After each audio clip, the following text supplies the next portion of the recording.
روغنی که وز موها رو میگیره، استحکاک و شکنندگیش رو برطرف میکنه، به صاف شدنش کمک میکنه، در عین حال سبکه، غنیسازی انجام میده موامون رو، آبرسانی میکنه، لطیفشون میکنه، هیچ سنگینی هم نداره با استفاده از ترکیباتی که داره.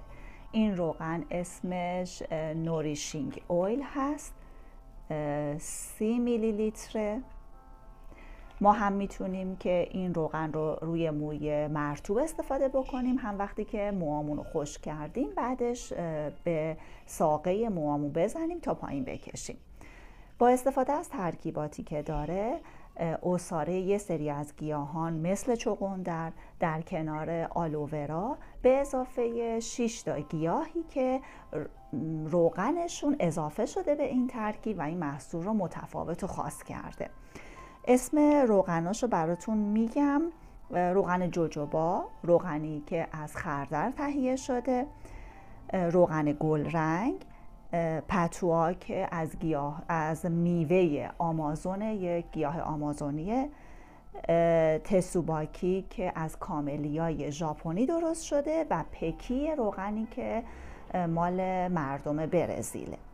ما از این روغن چند قطره کف دستمون بریزیم، از بالا تا پایین مو این رو به موامون میمالیم.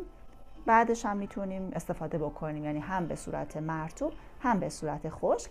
از این روغن میتونیم برای سلامت موهامون استفاده بکنیم. آلوورای خاص فور ایور هم که داخل این روغن هست و از ترکیبات اصلیش محسوب میشه. اینو هم اضافه بکنم که این روغن سبک به خاطر ترکیباتی که داره ویتامین های آ، ای و سی رو داره. در واقع این ویتامین ها موهای ما رو تغذیه میکنن و این هم که فاقد سیلیکون نداره. معمولا حسی که بعد از مصرف این روغن هست شما رو وادار میکنه، بهتره بگم تمایل پیدا میکنید که مجدد از این روغن استفاده بکنید.